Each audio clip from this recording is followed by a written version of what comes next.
Welcome to Behind the Crown Podcast with your hosts, Brian Hudson and Josh Griffin. Sit back and enjoy these great stories and memories of the Kingsmen Quartet. Welcome to this episode of Behind the Crown Podcast with your hosts, Josh Griffin and Brian Hudson. Brian, how you doing today, sir? Josh, doing well. How you doing, brother? You looking good? I'm doing good, thank you, sir. Doing good, yes, sir. You've been working out a lot. You still doing that? You still? Yeah, I haven't been. Let's see. According to this week, as of taping right now, it's Tuesday. I didn't go last night, so hopefully after we do this interview, we'll hit to the gym. So well, yeah, I get up every morning and see people through my neighborhood walking and running through the neighborhood. It reminds me that I need to get up and pull the curtains closed because I don't want to see them out there working out and walking. But I'm teasing. But this is a Behind the Crown podcast. Thank you for joining us tonight. And this is dedicated to the message, the men, and the music of the mighty Kingsmen Quartet. In case you're just joining us, and we would invite you to go back and watch the earlier episodes. We interviewed a lot of the former Kingsmen and even the current members, and we've interviewed several. And so we're having a blast doing the podcast here. But before we get rolling, I do want to take care of a little bit of business. A few weeks ago, one of the Kingsmen alumni, Randy Matthews, passed away, and we've not really had a chance to kind of honor him and speak about him. And a few episodes earlier, Tim Surratt talked a little bit about him, and Randy Miller and Greg Fox did as well. But Randy had some health problems the last several years, but he joined the Kingsmen in '93. He came in behind Anthony Berger, and was a great team player and a great band player, great piano player. And like I said, he had some health issues the last several years, but was still living in Alabama. But he passed away. So we at the Behind the Crown podcast, we want to send our condolences to the family. And he was certainly a member of our brotherhood, and we wanted to make sure that we recognized him for a moment tonight, and send our prayers and our thoughts to his family. But before we get going on our episode tonight, Josh, it was funny. I was outside today, and I saw this red balloon. It kind of floated past, and it kind of started losing some altitude, So I go over and I grab this red balloon. There's a red string, and there's this white string, and I grab it, and there's a piece of paper tied onto this red balloon. And I read it, and it said, "What is the useless information going to be on tonight's podcast segment?" So So Josh, what is our piece of useless information we're going to share with the world tonight? Well, funny that you mentioned that. This is a little bit about this time of the year, Halloween being Friday week. This coming up, not this Friday, but the next. So M&Ms are named after the businessmen that created them, Forrest Mars and Bruce Murray. Okay. How about that? M&Ms. Well, are you an M&Ms fan, Josh? Yes. If I go to Dairy Queen, and I don't do it often because I'm a type 1 diabetic, but M&M Blizzard is probably my second favorite. Okay. Well, I prefer the peanut M&M Blizzard. I like peanut M&Ms more than I do just regular M&Ms. But if I'm going to get a Blizzard, I get the Oreo cookies and cream. It's really good Blizzard. And plus, I really like a banana split Blizzard. Okay. So anyway, I don't know how we got on that. How we got on? Well, we're guys. We're going to talk about food. I mean, that's just part of it. So that's right. Yes, sir. I like M&Ms, and Halloween. There's about we have normally about 350 kids come through our neighborhood on Halloween, and and Halloween candy is not cheap. So I have discovered that I make sure I buy Halloween candy. Make sure it's candy that I like, because whatever we don't give away, guess who ends up eating it? Me. So, that's a good idea. You got to be smart on that stuff, Josh. But Josh, who is our special Kingsmen alumni member tonight going to be joining us on the podcast? Yeah, the tenor vocalist that recorded the song "I'll Sail Away Yonder" with the Kingsmen, one of my favorites during his tenure with the Kingsmen, none other than Josh Horrell. Good to see you, sir. How you doing, brother? Hey, guys. How are you? I'm good. It's good to see you. And thank you for joining us tonight. Yes. I know that you've had a busy day, and we'll get into that here in a little while. But we know your time at home is very valuable, and so we appreciate you joining us tonight. Well, thank you for asking me. we this podcast is dedicated to the Kingsmen and the legacy of the Kingsmen, and we want to honor you tonight, man. So we appreciate you joining. Awesome. Well, thank you so very much. Well, usually our first question to every Kingsman alumni or even current member is, where did your love for gospel music, where did that start, or where did your love for music start? You didn't wake up one morning, bam, you're on the Kingsman bus. Yeah, you were on a bus, but so take us back in time a little bit and kind of give us your background. So honestly, my first time on stage, I was 2 years old. I sang a song with my grandmother's group. My grandmother, who just recently passed away, had a group back in the 90s. It was her and her sister and her nieces called the Jenkins family. Okay. They were real big in Eastern North Carolina. And before that, she had a group called the Celestials. David Hester sang bass. Yeah. I know. Yeah. My dad played drums. And my mom was the soprano singer. And then after that, right before that, my dad played drums for the Dixie Melody Boys. Okay. He was there when they had the Good Old Boys. So that's basically my history. And then my mom's sister married Bonnie English. So Bonnie and Michael are my uncles. So I've got a rich background with gospel music. And so I've been around it my entire life. And I never went to friends' birthday parties or any kind of event whenever I was in school because I was always on the bus going somewhere. So I never really could hang out with friends unless I was doing it at school. So Right. yeah. Well, when I was a teenager, if girls wanted to go out with me, they had to go see me singing at a church because I didn't. Yeah. I didn't go out, and that was the equivalence of a date for me. I understand. I'm singing over here at this little Baptist church, and that's where you got to go if you want to hang out with me. So oh yeah. Well, that's pretty awesome. Yeah. So the Celestials. Yeah. Or are they called the Telestials? No, it was just the Celestials. Well, I don't know because when they were the Celestials to start with, they had a little change, and then they were called the New Samaritans. Okay. And then they were the Celestials when David Hester was there. So gotcha. Back when they were the New Samaritans, it was Bonnie and Michael's dad, Alban. Sang with them, and then David joined the group, and then when Alban retired, they changed their name to the Celestials. So I don't know what they were before the New Samaritans. That was way before my time. well, that's pretty cool. I didn't. Yeah. That's if you were okay when you were 2 and you the first time you sang, was it a paying gig when you were 2? I think I got some M&Ms. Well, hey, there you go. Yeah. Hey, All right. That was great. That was good. That was good. Goodness, Josh, with your family heritage in Southern gospel music, that may have had a part of how you got the job with the Kingsmen. But tell about your audition with the Kingsmen, if you don't mind. So when I saw that, because I was right after Chris Jenkins, I was between his 2 times there. I had saw on Facebook that he was gone and that Ernie was filling in. Oh my goodness, Ernie, I loved him to death. Yeah. Oh my goodness, such an encourager. But I sent Bob a message because he was singing lead at the time. I said, "Hey man, have you found a tenor singer yet?" And he said, "No, but if you can sing this song right here on a Sunday morning, then you need to call Brandon." And so he sent me "I Know." Yeah. Which was on the Battle Cry CD. And I played around with it, and I was like, yeah, I can do that. And so I sent so then he gave my number to Brandon, and Brandon called me. And I'll never forget Brittany Taylor, Lawrence Taylor's daughter. Yeah, I know.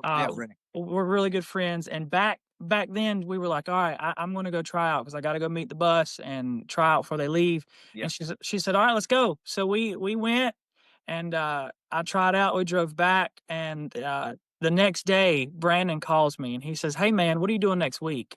And I said, nothing. Why? He said, "You want to go with us?" And I said, "Sure, let's do it."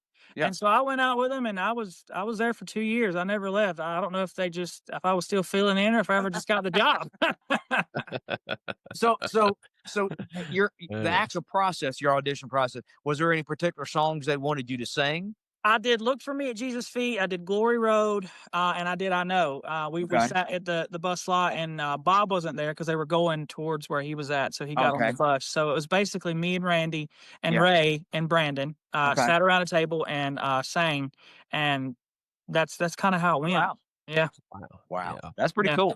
That's pretty cool. Yeah. Well, I was asked singers because when I was there, that was mainly the songs, especially for a tenor. We would ask the tenor to sing, and Yeah. and there was a couple auditions we had where guys would come in, and and we're right going into Glory Road, and they're like clearing their throat, and like I'm thinking, if you're clearing your throat now and you're not even into the song, yeah. may not be the position you think it is. Yeah. So Because people don't realize that when you get on that Kingsman stage, it's bam, bam, bam. You sing it. It don't matter what's coming. You're doing it. Yeah. Especially back when they had the band. It was just like you turn around and all right, we're doing this song. All right. We're going for it. Oh yeah. Well, I've got some stats here. Okay. You joined the Kingsmen as tenor in June of 2016, right? Yep. Okay. Yep.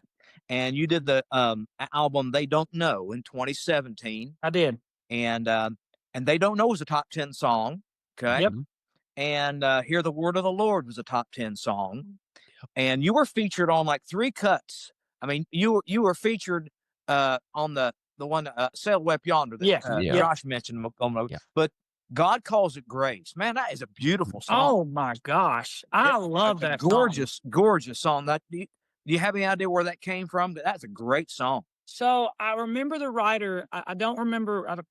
I feel terrible. I don't remember her name, but she sent this song in. We listened to it, and I remember saying, "I want to sing that song." And they're like, "Okay, all right, that's fine." Then we went and sat down at Crossroads, and we were doing the arrangements for it.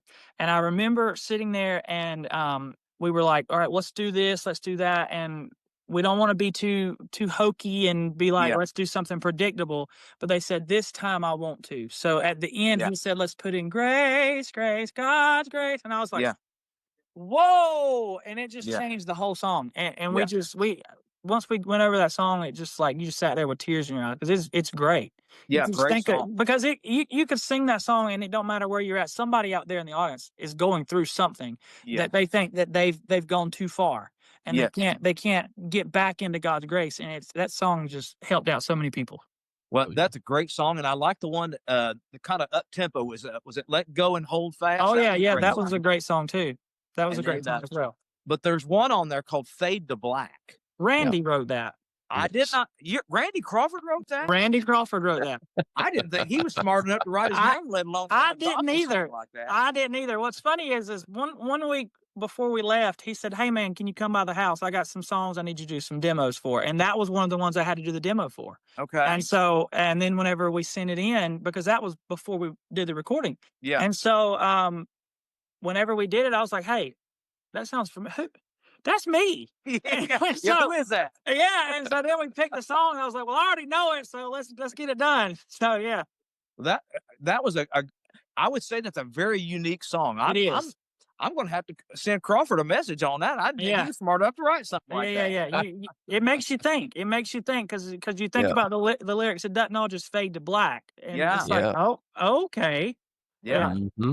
Well, that whole record, They Don't Know, was a great record. I mean, it was a great record. The only thing that we got a lot of feedback on was there was no features for Ray on that one except for the step out on Away Yonder. And I don't know why there wasn't any on there, but I don't think he wanted to. Okay. But he wanted he just wanted his boys to shine, and that was all that he. Yeah. He loved to have. He'd stand back and let everybody else shine before he got up there and did. Absolutely. So, well, that was a great record. So yes, sir. Josh, let me ask you this: during your Kingsman tenure, did you have a favorite song you like to sing? Oh my goodness. Probably Look for Me at Jesus' Feet. And it's become it has more meaning to it now than ever before. Like I mentioned, my grandmother passed away, and that was one of her favorite songs. And another one was He's All I Need. That was one I actually had to sing at my grandmother's funeral, and how I held it together, I don't know. But those songs, just Look for Me at Jesus' Feet. I know I'm going to get up there and I'm going to look for everybody, all my family that's passed away, and I know exactly where I'm going to find them because both of my grandmothers are gone now, and I know both of them are up there talking to each other and I just imagine them sitting there saying, "Look at our boy. We're so proud of him." Yeah. So, well, we've talked on numerous episodes. The Kingsmen, just like every group, are going to have changes. It's inevitable. in gospel music for personnel changes, but we've said several episodes about you got to have great material because personnel is going to change. Yeah. Lead singer is going to leave, tenor singers are going to leave, baritone singer is going to leave. And, you know, Ray spent 50 some years as a Kingsmen bass singer, and now they're moved Brady in but they got to have great material. And that shows the power of a song. Look for Me, Jesus' Feet, recorded in 73, you know, and it's still being sung even by the current group. And so it's the power of finding good material. And He's All I Need was recorded in 89 or 90. Gary Shepard. And so those kind of songs they're timeless and they're strong, and they will forever be strong. So, and I remember one more song that we did that really meant a lot to my family was Wish You Were Here. Yeah. My mom, back when her mother passed away, she heard that on the radio. And that was back before it showed you who was singing and what the song was and all that kind of stuff. So she heard that song on the radio, and she had to pull her car over, and she just cried because it just helped her out so much. She had no idea that it was sung by the Kingsmen at that time. Okay. And then she came to one of our concerts, and we sang it that night. And I remember looking at her, and she was bawling her eyes out. And after the program, she came up to me. She said, "That's who sang that song." She said, "You don't know how much that song has meant to me over these years." And I had no idea who sang it. Wow. Yeah. That's a God thing. I mean, that's a God thing, That's right. And we're gonna in later episodes we're gonna pick like iconic songs. And we're gonna dedicate one episode to Wish You Were Here, one episode to Look for Me. And we're gonna talk about iconic songs. We're gonna, we love you to come back because sure. Let you come and talk a little bit about those songs, and we'll get Perrick, we'll get Johnny Perrick, we'll get all the former guys who actually sang the songs, and and we'll talk about those songs and the power of a song, and so especially Wish You Were Here and songs like that they're timeless, and we can't repeat that. But we asked you a moment. Josh asked you what one of your favorite songs. Did you have a least favorite song that when the MC called it, you kind of I'd rather not sing that, because some of the guys didn't have one. Some of the guys did. Yeah, Bob Sellers didn't have one. Yeah. Can't think of one. And I was there at the Bob Sellers and Randy Error, and I really don't remember one that I was like, oh. Okay. I don't remember one that I ever said, "Oh, I cannot believe we're doing this." Well, that's really good. Don't. They were good. That's what Bob Sellers said. Bob said, I can't remember one that I had to sing. That he said I liked them all. So hey, that's okay. That's okay. They were all, and at some they were either a good song, they had a great message, or they were just fun to sing. And most of them, they were all three. So right, that's true. Yeah, that's true. Well, let me interject something right quick, Brian. Since we're on that topic, it just come to me. What was least favorite for you during your two tenures with Kingsmen? Yeah. We never asked this before I asked you, so let's do that now. Well, there was one we did on an album called Proven Time and Time Again, and it was the song called "Oh Brother."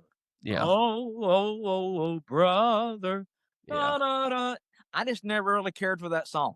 And that was gonna be the name of the album. They were gonna name the album "Oh Brother," and I'm thinking, when people say the Kingsmen, "Oh brother," oh brother, the Kingsmen. So, how you say that? Oh yeah. I said, could we find a different name for that record?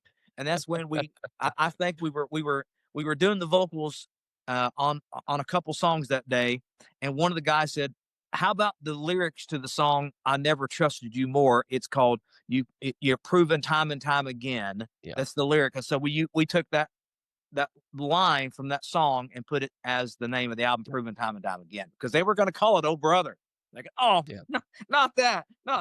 Come on, you could any name. But there's a little vintage Behind the Crown. Segment there you go. Good deal. We didn't do it a lot, but I wasn't crazy about the song "Oh Brother." So anyway, well, Josh, by the time this episode airs, you'll have made a big announcement. Yes. Okay. Yes. And you're gonna. I'll put it this way: you're gonna have a change of scenery coming up. Big time. So. And I said at the beginning of the episode, you've had a busy day, and your day's not done yet. At this taping, you still got some things going on today. Yeah. But, so kind of lay us out what's happening in your life right now. So for the past 3 seasons, I have been at Dollywood singing with the Kingdom Heirs, and today, the day of this taping, they announced that I will be leaving. Right. And tomorrow morning at 9 a.m., there's going to be an announcement of what group I am going to, and this is going to air later, so it really doesn't matter. Yeah. But I'm actually going to be the new tenor vocalist for the LeFevre Quartet, and Awesome. Great. so I will be jumping back on a bus and traveling around, and I've actually missed it. So I kept telling people that I like being in the same spot and just going and picking up a mic, picking up an ear monitor. That's great, but then when you start thinking about I'm singing 4 times a day, 5 days a week, I'm tired. So I'd rather go sing 30 minutes somewhere instead of singing 2 hours a day. That's true. That's true. So, but that's where I'm headed now, and so I'll be traveling around again, and I'm not moving. Everybody keeps saying, "Hey, you just bought a house. Are you gonna move?" No, I'm just gonna drive to the bus because I like staying in Tennessee where the taxes are a little bit cheaper. Yeah. I see that. Yeah. Well, congratulations. Oh, thank you. Congratulations. Thank you. For that. Yeah. Mike and Jordan LeFevre are great guys. And Great guys. in fact, Jordan LeFevre filled in with the Kingsmen years ago. I remember that. I've seen pictures of that. Yeah, Randy Crawford was having some heart issues, and so he was going to be off the bus for a while. So Jordan come in and filled in. This is before he joined the LeFevres. Yeah. And so he came in and sang baritone. In fact, he had a black suit. He got on the bus and he said, "Man, what's that suit you wear?" And I said, "Well," I told him I wear about a 40 regular. He held up this black suit, and this was 2011, I think, or 2010. He said, "Man," he said, "I can't fit in this suit anymore." And he still had the tags on it. And so I bought this black suit, and I'm still wearing the black suit even today. I still wear it all these years later. But anyway, but you're congratulations on that. They're great guys. And LeFevre's are strong, man. They got great songs. Yeah. Great quartet. So, and I'll see you on the cruise because man. I'm still on the cruise, so I'll still be there. And we go on the Singing to Sea every year, so we'll see you on the cruise. But So speaking about road life again, what's your go-to snack on the road? Oh my goodness. I'm a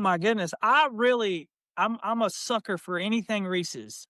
Yeah. Okay. Anything Reese's. I don't care what it is. I love it. And so like this time of year, I also like I'll take some candy corn and some peanuts and some M&Ms and put them and mix them up. Kind of like a Chex Mix kind of thing. Yes. Yes. Okay. Yes. And then it's so good. It tastes like it tastes like a Snickers kind of when you eat it all together. But yeah, I'll make a little Chex Mix out of a candy corn because everybody's like, "Oh, candy corn's not that great," but when you mix it with all that, it's really good. So that's my go-to fall snack.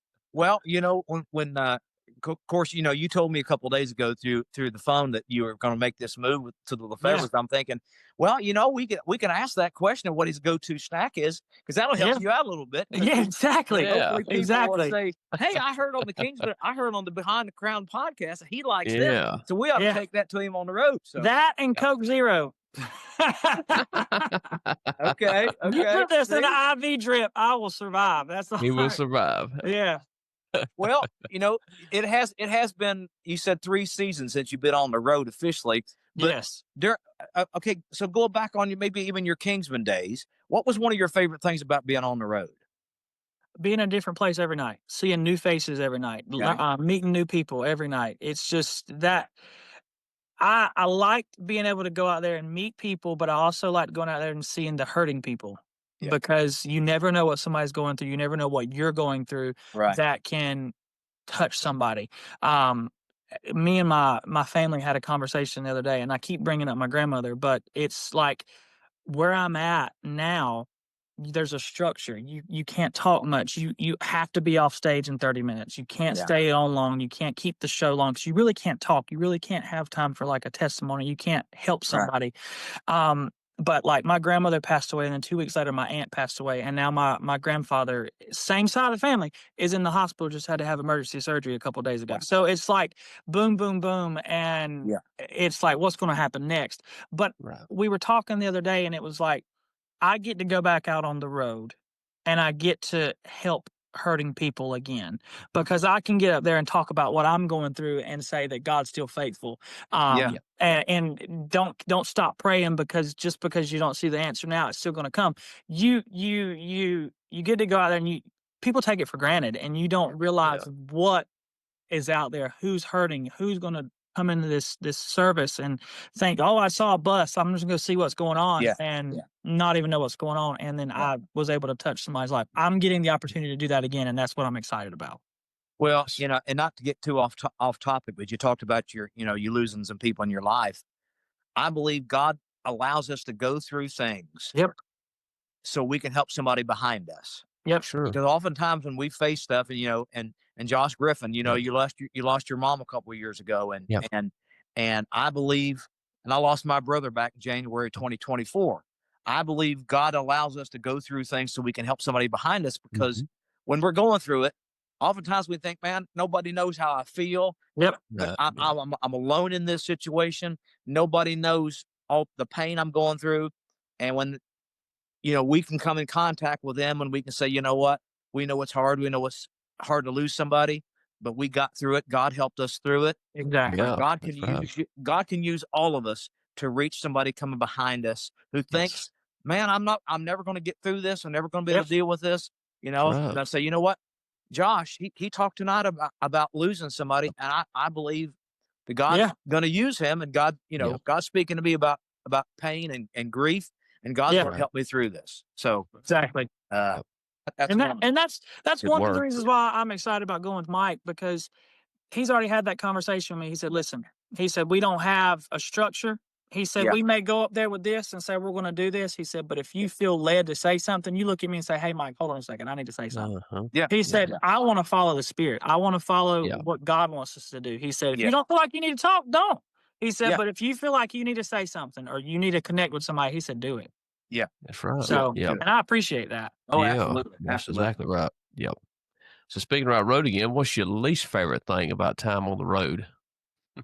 Being away. Yeah. Missing events, that kind of stuff. But like I said, Mike he's great, and they're very family oriented. So if something were to happen, he'd say, all right, go home. Yeah. We'll see you next week, kind of thing. Yeah.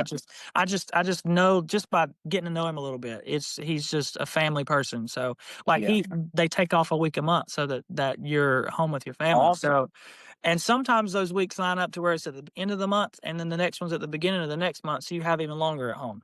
Yeah. Oh, that's cool. That's cool. Yeah. That's very cool. Well, going back to your Kingsman days again, Kingsman fans are very loyal, and they'll travel long distances to go here, and some of them will take a week off vacation, and they'll follow the bus for the entire weekend, wherever they're going. But sometimes the Kingsman fans say some funny things or some off the wall things. Can you recall anything really funny or strange that a Kingsman fan said to you at one time that you want to share? And keep it rated G.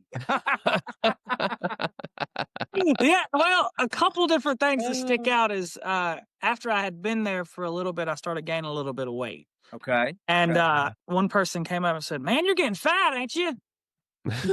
Oh, man. And the very next day, I was out walking before. I was out walking, and then one guy came up and said, what happened to that tenor singer before you?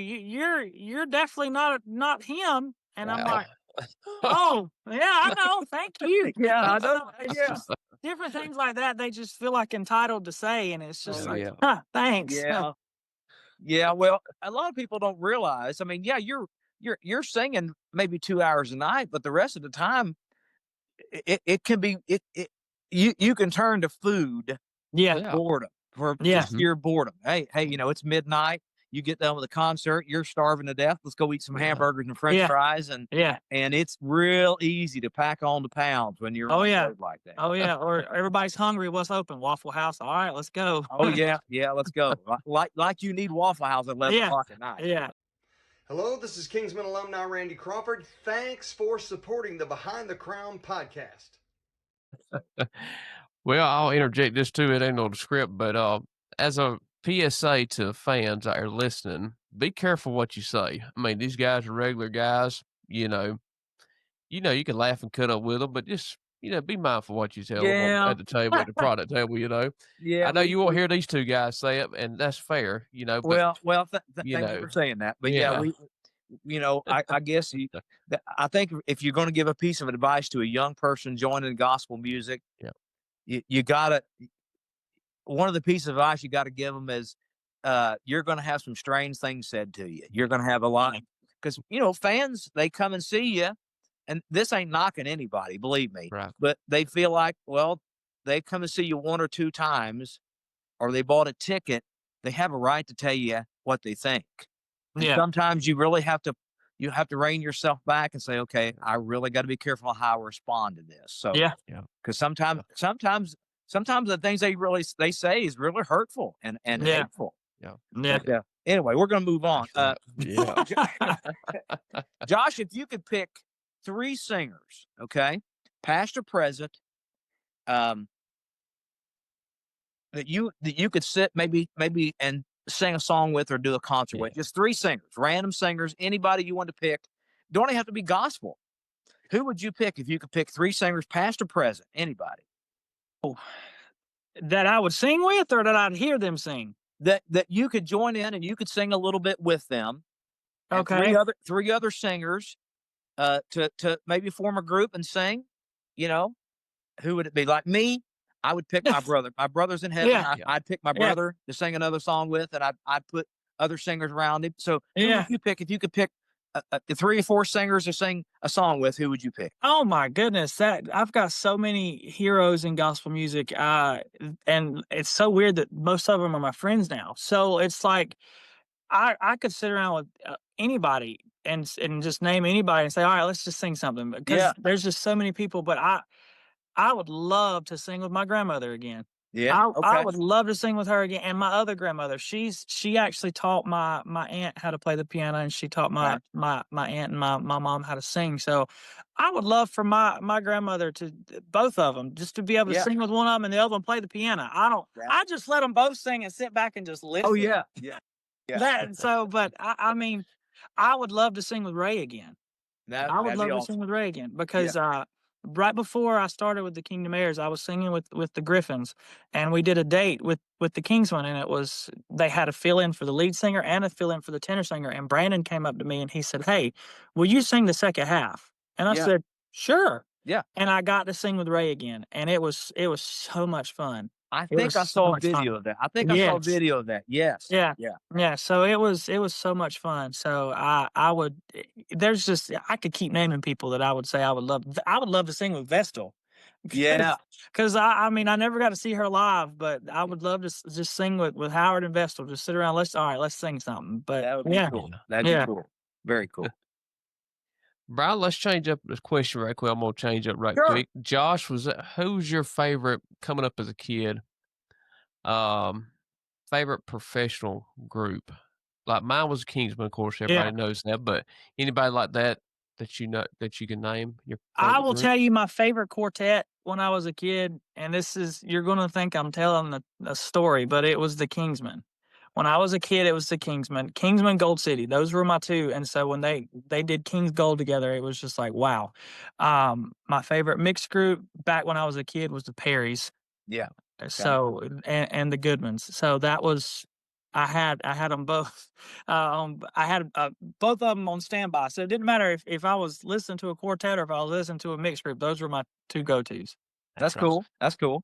Now, could you name the lineup of the Kingsmen back when you was younger, Mike? When I first listened to the Kingsmen, it was Brian, Jerry, Parker, Ray Dean, Andrew Ishii, Greg Fox, and Jason Self. That was my lineup. That was my lineup. Yeah. That was my lineup. Back when they did Stand Upon the Rock. Yeah. That was my all-time favorite song. Yeah. I love that song. And then like later on in the year, in the years, God Can Save Anybody, Anywhere, Anytime. Yeah. I love that song. And we actually, when I was there, we started singing it again because we found a track for it. So we started singing it. So stuff like that, that was my lineup. Yeah. Wow. That's cool. That's cool. When did you know gospel music was what you wanted to do with your life? Any defining moment that you can recall? When I was a senior in high school, they had this thing that they said we had to do a senior project, but I think I did it when I was a junior, but everybody else was doing these big old projects about, I don't know, I didn't pay attention, but my project was the effects of gospel music in the community. Wow. And I put together a gospel concert, and I packed the place out. It was the auditorium at my high school. I had my family's group, and then I had the Dove Brothers come in. And I put together my family's group, and we had a live band that night. So we got rid of all our tracks, and we did a live band for the whole set. And it was like, this is cool. I really like this. But I said, I've been singing my entire life, and I sang on my grandmother's group for 8 years. And then the Tony brothers came to they came to my home church, and they didn't have a tenor singer. So it was Derek Boyd had just left the week before. Okay. And so they came, and they switched parts. The lead and the baritone stayed where they were, and Terry sang the tenor an octave lower. Okay. And so they were still good. And they called me up on something, because my family sang that day as well. And they called me up, and I sang, and I said, this is cool. And so that's where my full time started, was with the Tony brothers. I did not know that. Wow. They called me, and they said, hey, do you want to come with us one week? And I did. And the same thing as with the Kingsmen. I just never left. Wow. Yeah. I love Terry Tony, man. He's a great guy, and I've known him. I message him every now on Facebook and check on him, and love Terry Tony. So love Terry Tony. Well, I was going to ask a question, but we've kind of already talked about that a little bit. So I'm going to ask you this: was there a special moment that you can remember where during a service or a concert where God really moved, and maybe you just felt Him maybe more than any other time that you'd like to share? Is there a special moment God really moved? I'll tell you what, it was right after Ray's wife passed away. Okay. And Ray came back on the road, because he was gone for a couple weeks. Yeah. And he came back, and we were singing, and Ray walked up, and he started talking about it. And then we sang, what did we sing? He turned and looked at me, and he told me to sing "Look for Me at Jesus' Feet." Okay. And it was just such a sweet moment. Wow. It was just so special, and you couldn't recreate that if you tried. Yeah. Yeah, Carolyn was a special lady. She really was. She adored Ray Dean Reese. Let me just tell you, in case that I know the fans probably don't know that, but she adored him. Oh yeah. She was not only she worked in the office, but man, she was a member of the Kingsman family. She really was. Yeah. And she is certainly missed for sure. And and talking about Ray, you're one of the few members, alumni that actually got to travel with him. He's slowed down considerably. Next year, the Kingsmen are celebrating 70 years, and Ray's slowed down considerably. So, how was it during your tenure to travel with such an iconic, legendary bass singer like Ray Dean Reese? You know what, Ray is. I was thinking, you know what, it's going to be real, like, strict. Because he's from back in the day. I was like, strict. I'm going to have to watch my P's and Q's. Ray is so fun. He was so fun to travel with. I loved it. He was so funny, especially when he put both his pair of glasses on, and when you would talk to him, and he would look up. He'd have one up here and one down there. Yes, and he'd be looking down through them, reading something, and then if you said something to him, he'd look up and look at you through the other ones. He was so funny. And then, like, we would go somewhere, and I remember, I think I still have a video on my phone of it. We were at Buffalo Wild Wings. It was me and him and Daniel Branscombe. Okay. And I told the waitress it was his birthday. Okay. And they came up. He raised his hand because he wanted something. Yeah. And at the same time, they were walking up to him, and they started singing. The whole place was singing "Happy Birthday" to him, and he just started bawling. And it was, did he really? Yes, he started bawling, and he was just like, "Thank you so much." And it was just, it was so like, I was like, "This is gonna be funny. He's not gonna know." And then he starts bawling. I was like, "Well, I just did something good for him then." Yeah, you're going to pull a prank on him, and he was loving it. You know? Yeah, exactly. That is great. How about that? That is great. Yeah. That's a good one. That's a good one. Josh, do you have a hidden talent that most Southern gospel music fans doesn't know nothing about that you can surprise us with? No. No. You know, now come on. You got to. Well, okay. So we asked, what got us thinking about that question? Yeah. A lot of people may not know that Ernie Phillips was a great plumber. Okay. Okay. He was a great plumber. In fact, I had a clogged sink one time in Asheville. And I called Ray Dean. I said, "Cousin, I need a plumber." "Well, Ernie Phillips, you didn't call Ernie Phillips." So next thing I know, Ernie Phillips is underneath my kitchen sink. Yeah. You know, of course, he didn't have to bend down. He just walked right into the kitchen sink. He was so short he could walk right. No, but so he, you know, I knew Ernie's a plumber. Is there a hidden? You don't have any hidden talent? No, my stepdad is an electrician. Okay. I spent some time with him, and I'm very attentive to stuff. So I will learn something you show me once, and then I'll do it the next time. So technically, I could wire a house. Yeah. Okay. Yeah. See, So I could wire a That's a hidden house. If talent. you have an issue with electrical stuff, I can help you. Okay. So see? technically, I'm an electrician without the certification. So don't get me in trouble. That might help. That might help with LeFevre's down the road. Yeah. Buses are. Yeah. You know, there's always issues with a bus, and so that may come in handy. Of course, Randy Miller told us that he was a bus mechanic, but he never told anybody when he was traveling with the Kingsmen because he knew he'd be under the Kingsmen bus every weekend. Yeah, don't tell anybody. Don't tell anybody I can fix a bus too.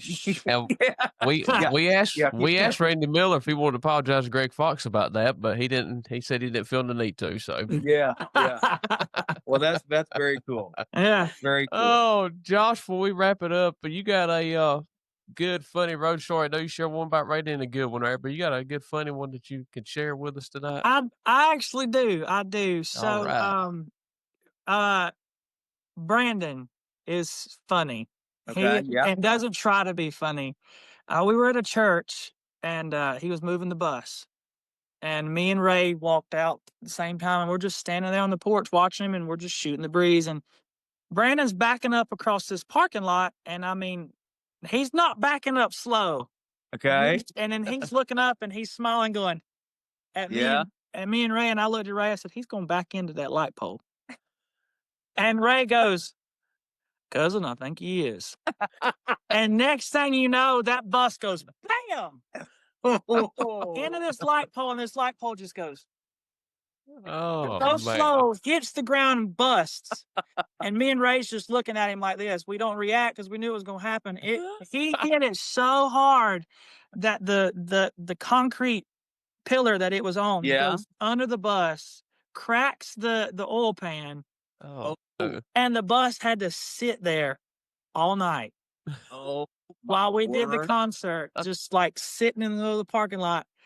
And and so the pastor calls them a mechanic, and they come and they're fixing the bus while we're singing. So when we come out after the concert, we had to load the bus where it was. Couldn't even move it to the front. So we sat there a couple of extra hours that night and had to wait for the bus to get fixed. Yeah, Lord. Well, Ray said, I think he is. Yeah. Well, cousin, I think he is. Oh, God. Well, never a dull moment. No. On the road, you know? No. And, you know, you got to find humor in those kind of things because, you know, when you're gone for that many days in a row and you're waiting for your family, you got to find humor in that stuff. Yeah. You can find something funny in everything that happens on the road. Absolutely. Yes. Well, we want to, again, wish you the best with the LeFevre Quartet. Thank you so much. Thank you for joining us tonight. Man, we'd love to have you come back again. But we appreciate your time. And like I said, wish you the best. And if you're ever up, and I know the LeFevres every now and then, I opened up for them about 3 years ago up in northern Indiana. So maybe we'll get to see you here before directly for too long. So sounds good. Sounds good. Yeah. Hope to see you with them down in South Georgia. Yeah. All right. Sounds good. Everybody, this has been another great episode of Behind the Crown Podcast with our special guest tonight, Josh Horrell. Be sure to tune in, and we got some great guests lined up. Brian's mentioned already. We got some coming up in the future, but you can find us on Apple Podcasts, Spotify, Amazon Music, iHeartRadio, also on YouTube and all the other major podcast streaming platforms. Be sure to like and follow us on Facebook, Behind the Crown Podcast, and on Instagram as well. We're posting different reels from the video reels from episodes. So try to mix it up where I don't post the same one, so you get a different one on Instagram than you do on Facebook. So be sure to check both of those out. But just tune in next time as we go down the Glory Road. We live in some Kingsmen memories with different Kingsmen members. Thank y'all so much. Thank you for listening to this episode of Behind the Crown Podcast with your hosts, Brian Hudson and Josh Griffin. If you would, please like, rate, and share this episode. Join us again for another episode of the Behind the Crown Podcast.